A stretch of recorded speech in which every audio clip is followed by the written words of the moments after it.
इंद्र अपना जो है पश्चाताप कर रहे हैं। देवता है, देवता लोग जो है अपने गर्भ को छोड़ देते हैं जब उनको कुछ विपत्ति मिलती है तो तुरंत ही अपना गर्भ छोड़ देते हैं। और असुर जो होते हैं तो वे जो है अपने गर्भ को नहीं छोड़ते हैं और नष्ट हो जाते हैं। तो ये अंतर है। रावण है तो उसने अपने घमंड को नहीं छोड़ा और उसका जो है सब कुछ नष्ट होता जा रहा था, लेकिन घमंड नहीं छोड़ा और अपने घमंड के साथ नष्ट हो गया। लेकिन इंद्र हैं अपना घमंड तुरंत छोड़ देते हैं। तो जैसे ब्रज में जब उन्होंने वर्षा की तो इतना बड़ा अपराध कि सब ब्रजवासियों को नष्ट कर दिया, लेकिन जब उनका जो है ये प्रयास विफल हुआ तो तुरंत उनको भय पैदा हो गया और मैंने कितना बड़ा अपराध कर दिया, वो चिंता हो गई, वो पश्चाताप हो गया। तो ये देवता हैं। देवता और असुरों में यही अंतर है। घमंड तो दोनों करते हैं, देवता भी घमंड करते हैं, असुर भी घमंड करते हैं, लेकिन जैसे ही उनके कार्य में कुछ बाधा आती है तो देवता अपने घमंड को छोड़ देते हैं और सही रास्ते में आ जाते हैं। और जो असुर लोग होते हैं चाहे जितने भी उनके रास्ते में बाधा आए अपने घमंड को नहीं छोड़ते हैं, उसको अपना वो गुण मानते हैं, अपना गुण मानते हैं। हम देखो इतने साहसी हैं, है ना, तुम लोग भगोड़े हो, तुम लोग तो भगोड़े हो, हम जो है साहसी हैं, हम हर चीज़ का सामना करेंगे, हम सिर कटा सकते हैं लेकिन सिर झुका सकते नहीं। ये घमंड है कि सिर कटा सकते हैं लेकिन सिर झुका सकते नहीं। और माया जो है हर बार सिर काटती है, हर बार सिर कटता है उनका। तो ये अंतर है असुरों में और देवताओं में। अब इंद्र स्वयं अपनी ओर से कह रहे हैं, सोचिए, इंद्र स्वयं ही अपने मुंह से बोल रहे हैं। और कहाँ बोल रहे हैं? पूरी सभा में बोल रहे हैं। पूरी सभा में उनका इतना सम्मान हो रहा था, नृत्य और गीत और उनका गुणगान और मंत्र पाठ कितना कितना हो रहा है। और जब गुरु आए और सत्कार नहीं हुआ और चले गए तो एकदम से जो है उन्होंने क्या किया, सब बंद करा दिया। यही तो है, क्या हुआ? ये इंद्र ही जो है क्या बोल रहे हैं, सदस्य स्थितः, मतलब ये नहीं कि सभा से बाहर आकर के फिर वो पश्चाताप कर रहे हैं, है ना। इसमें क्या है कि श्लोक संख्या ये है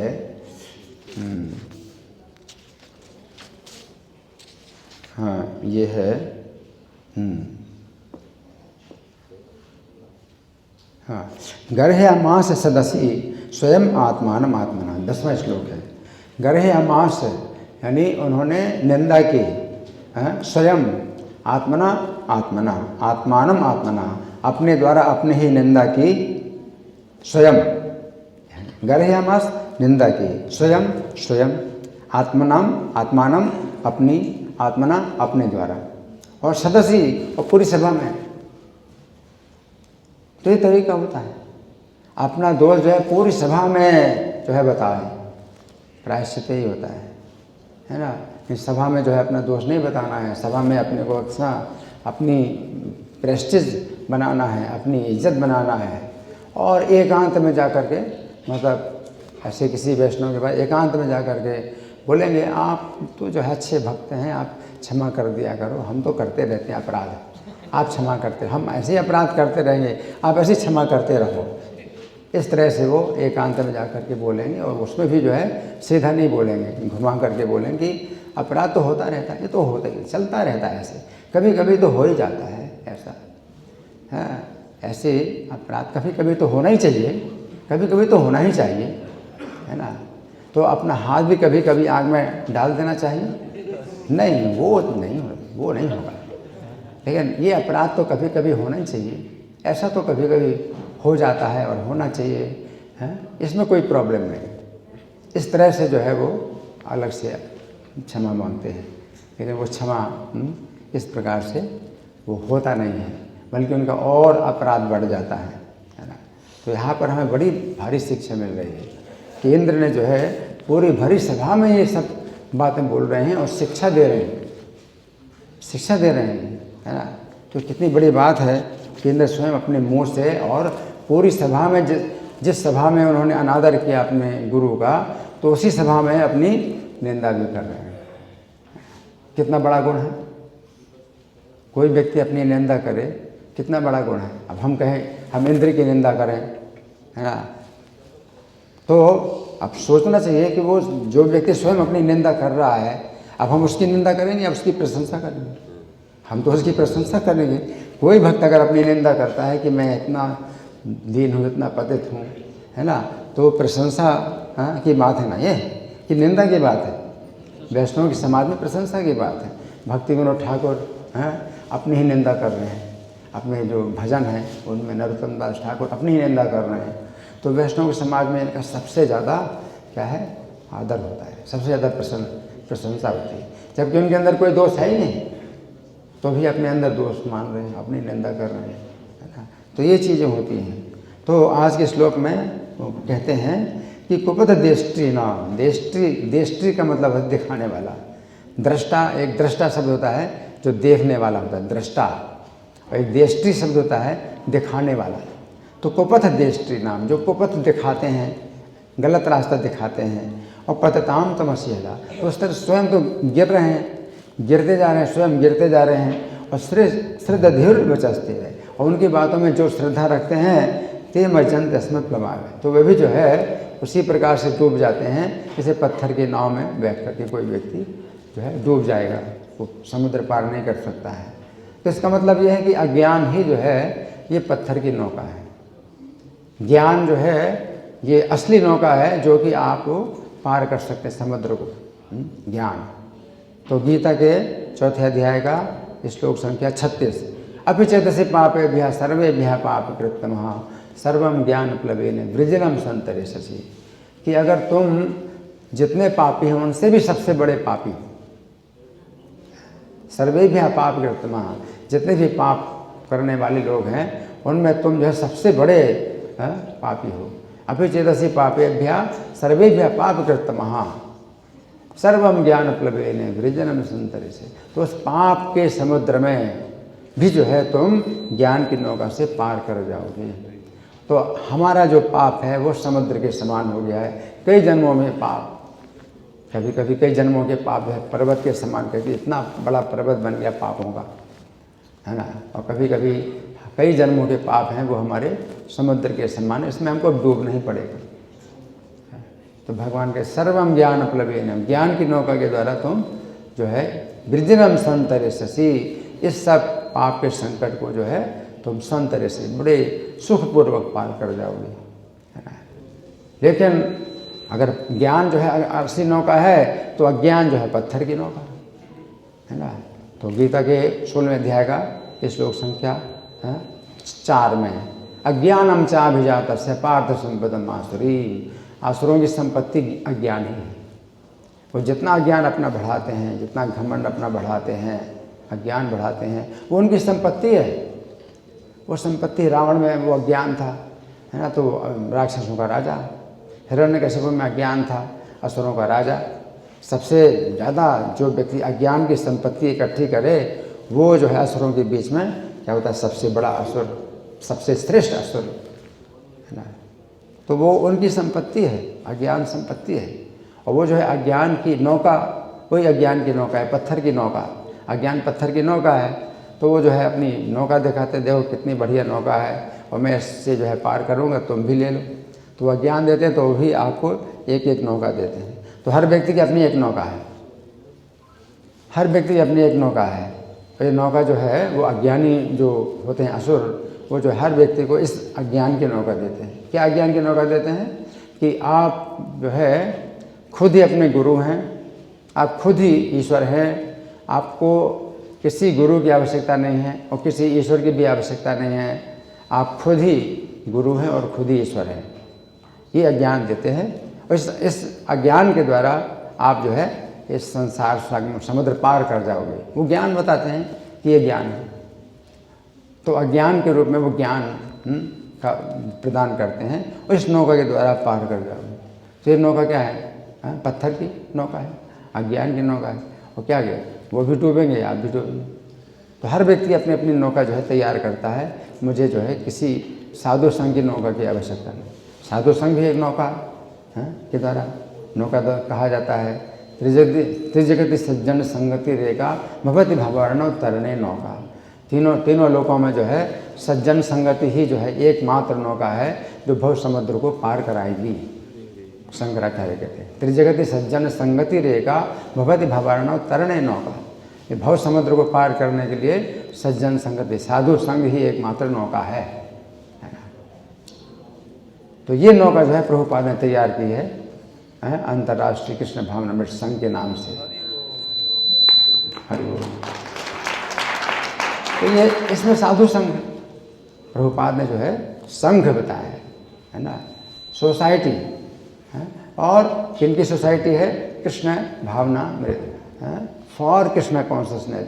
जो कृष्ण भावनामृत पाना चाहते हैं उनकी एक ही लक्ष्य है। यहाँ जो इस्कॉन में जो आते हैं उन सब का जिनका एक ही लक्ष्य होता है, क्या है? For Krishna consciousness. हम जो है कृष्ण भावनामृत के लिए यहाँ आए हैं, प्राप्त करने के लिए आए हैं, एक ही लक्ष्य है। तो उनका जो है सब क्या है? सोसाइटी है। ऐसे लोगों की सोसाइटी है जो कि who are striving for Krishna consciousness. तो प्रभुपाद ने नौका बनाई। इस नौका में जो है जो लोग बैठते हैं, यानी रोज़ क्लास में बैठते हैं, वो प्रभुपाद की नौका में बैठे हुए वो इस्कॉन के भक्त हैं। वही इस्कॉन में, इस्कॉन में वही हैं। इस्कॉन में रह करके भी जो नहीं बैठते, उठ के चले जाते हैं, आते ही नहीं, तो वो जो है इस्कॉन में दिखाई तो दे रहे हैं कि हैं, लेकिन वास्तव में नहीं है। वो बाहर हैं और वो अपनी अज्ञान की नौका में जो है वो क्या है? वो समुद्र में है और उनका पास पत्थर की नौका है। और वो अज्ञान यही है कि मुझे क्लास में बैठने की ज़रूरत नहीं है। तो क्या हो गए? वो दिखाई तो दे रहे हैं प्रभुपाद की नौका में, इस्कॉन की नौका में दिखाई पड़ रहे हैं। वास्तव में वो कूद पड़े हैं इस नौका से, इस जहाज़ से कूद पड़े हैं अपनी एक सेफ्टी बेल्ट लेकर के या सेफ्टी बोट लेकर के, अपनी एक नौका, अपने अज्ञान की नौका लेकर। अब मैं इस्कॉन में बड़ा पद मुझे मिल गया है, मैं जो है बड़ा सीनियर हो गया हूँ, मुझे अब बैठने की ज़रूरत नहीं है, अब मुझे सुनने की ज़रूरत नहीं है। अपने इस अज्ञान की नौका को लेकर के, अपनी सेफ्टी बोट लेकर के वो कूद गए हैं कहाँ? समुद्र में। अब मैं अपने आप पार करूँगा, मुझे समुद्र जहाज़ की ज़रूरत नहीं है, मैं अपनी उस नौका में बैठ करके अब मैं खुद ही पार करूँगा। अब तो मैं जो है मतलब हो गया मेरा सब काम, मुझे जितना ज्ञान था मिल गया। अब तो मुझे बहुत ज्ञान मिल गया, अब मुझे किसी से ज्ञान लेने की ज़रूरत नहीं है। और वो ज्ञान जो है वो उनके दिमाग में पड़ा अज्ञान बन जाता है कि मैं बहुत बड़ा हो गया, अब मुझे कुछ सुनने की ज़रूरत नहीं है, मुझे कुछ जो है अब तो मैं बहुत बड़ा, मैं खुद ही ज्ञान दे रहा हूँ सबको। तो इस प्रकार से वो जो है अज्ञान की नौका ले करके इस दीर्घ नौका जो इस्कॉन की नौका है उसको जो छोड़ देते हैं। दिखाई पड़ते हैं इस्कॉन में, लेकिन वास्तव में वो इस्कॉन में नहीं है, वो बीच समुद्र में हैं और उनके पास अपनी बोट है, एक बोट है, सेफ्टी बोट। वो अज्ञान है, हाँ, बहुत बड़े जहाज़ में बहुत सी सेफ्टी बोट रहती हैं, है ना। तो वो नहीं लेते हैं, वो सेफ्टी बोट नहीं लेते हैं, अपनी सेफ्टी बोट बना लेते हैं अज्ञान की। ये मेरी रक्षा करेगा, ये अज्ञान मेरी रक्षा करेगा। तो मुझे अब जो है किसी से ज्ञान लेने की ज़रूरत नहीं है, सुनने की ज़रूरत नहीं है। लेकिन श्रीमद् भागवत के लिए बताया गया है कि मुहुरहो रसिका भुवि भावुका, क्या है वो? निगम कल्पतरुर्गलितम फलम सुख मुखाद अमृतधर्म संयुतम पिबत भागवतम रसमालयम मुहुरहो रसिका भुवि भावुका। ये भागवत रस है आलयम, आलयम का मतलब मृत्यु पर्यंत पीते रहो, रसिका भी पीते रहो। लेकिन वो नहीं पीते रोज़, कहते हमने एक बार पी लिया, 2 बार पी लिया, अब बार बार उसी को क्या पीना है? अब हो गया मेरा काम, अब तो मैं अपनी अब तो मैं अपने स्वतंत्र होकर के और जो है इंडिपेंडेंट होकर के मैं जो है अब जाऊंगा। अब समुद्र से मुझे कोई खतरा नहीं, मेरी अपनी सेफ्टी बोट है, मेरी सेफ्टी बोट है। और वही ज्ञान जो उन्होंने अज्ञान मतलब जो धारण किया है, अज्ञान बन जाता है, अपने आप अज्ञान बन जाता है वो सब ना। उल्टा उल्टा सब जो है मतलब दिमाग में विचार आता है उनके, तो वही अज्ञान की नौका लेकर के वो छोड़ देते हैं इस्कॉन। तो प्रभुपाद बहुत चिंतित थे कि इस्कॉन के जो है टुकड़े ना हों, इसलिए उन्होंने जीवीसी बनाई ना, और उनकी बड़ी चिंता थी, क्योंकि भक्ति सिद्धांत सरस्वती ठाकुर की इच्छा के अनुसार उनके शिष्यों ने जीवीसी नहीं बनाई और फिर कई टुकड़े हुए गौड़ी मठ के। तो प्रभुपाद की चिंता थी, तो जीवीसी बनाई और जीवीसी, तो जीवीसी को ही जो है सबसे बड़ा अधिकारी बनाया कि कोई एक व्यक्ति जो है मतलब प्रभुपाद के स्थान पर नहीं है, सब लोग मिल कर के निर्णय करेंगे सुरक्षा के लिए। इसलिए इसको जो है अभी क्या है, वो एक मतलब सोसाइटी है, इस्कॉन की सोसाइटी एक है, तो ये बनी रहे, इस तरह की बनी रहे। तो वही लोग जो है सोसाइटी को, इस नौका को सुदृढ़ बना रहे हैं, मजबूत बना रहे हैं, जो एक दूसरे से जो है हम सुनते हैं और सुनाते हैं, एक दूसरे के साथ मिल करके हम जो है एक लक्ष्य के लिए प्रीति लक्षणम, प्रीतिपूर्वक हमारे जो है क्या होते हैं, व्यवहार होते हैं।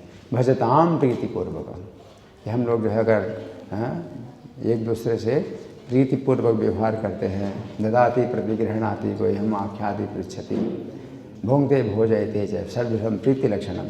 तो प्रीति लक्षण तो एक दूसरे से सुनना, एक दूसरे को सुनाना, और तुष्यंति चा रमन्ति चा, उसमें आनंद लेना और आनंद देना। तो इस तरह से जो है ये नौका है, और इस नौका में फिर क्या है कि प्रभुपाद जो है मतलब संतुष्ट हैं कि भाई प्रभुपाद इसी को दे के संतुष्ट हैं कि सब भक्त लोग जो है एक दूसरे के साथ यूनाइटेड हैं और एक दूसरे के साथ जुड़ करके जो है ये सब क्या होंगे, एक साथ पार करेंगे। भगवान के चरण भी नौका कहे जाते हैं। तो भगवान का जो चरण कमल है वो ऐसी नौका है कि जैसे ही कोई व्यक्ति इसमें बैठता है, भगवान के चरण का आश्रय लेता है, तो समुद्र फिर क्या होता है, पूरा समुद्र ही जो है वो गोखुर आए थे वत्स पदम, तो बछड़े के खुर से बना हुआ गड्ढा बन जाता है, तो फिर रहते नहीं समुद्र, रहते नहीं। तो ये भी प्रभुपाद ने कभी ऐसा कहा कि भगवान का चरण का जो है ये नौका है, इसमें कोई व्यक्ति एक बार अगर बैठ जाए तो फिर जो है वो समुद्र रहता ही नहीं है, और वो उतर जाता है और पार कर जाता है, भगवान के धाम चला जाता है, और नौका दोस्त होकर छोड़ जाता है। तो भगवान के जो चरण हैं उसकी नौका ऐसी है कि बस इसमें आप आश्रय लेते हैं और समुद्र रहता नहीं, और आप उतर जाते हैं, दूर से पार हो जाते हैं, और ये नौका ज्यों की त्यों बनी रहती। तो ये जो है भगवान का चरण इस प्रकार की नौका है। तो इस नौका, ये प्रभुपाद ने जो है ऐसी नौका दी है, भगवान के चरण कमल की नौका दी है। मतलब एक चमत्कार के नौका में एक बहुत बड़ा चमत्कार है कि पार आपको करना ही नहीं पड़ता है, वो जो है बछड़े का खुर बन जाता है, आप उसमें चढ़ते हो और उतर जाते हो, तो उस पार पहुंच जाते हो, और नौका जो जहाँ की तहाँ रहती है। हर व्यक्ति बस आए, चरण का आश्रय ले और बस उतर जाए और जो है पार कर जाए। इस तरह से जो है ये प्रभुपाद ने बहुत बड़ा चमत्कार किया है। ये बहुत बड़ा चमत्कार है कि नौका जो है ये पार करते ही नहीं, चलते ही नहीं है, ज्यों के ज्यों रहती है। हाँ, बस केवल आश्रय लो और उतर जाओ, बस इतना ही है। धन्यवाद। निरंतरा श्रीमद् भागवतम की जय, श्री प्रभुपाद की जय।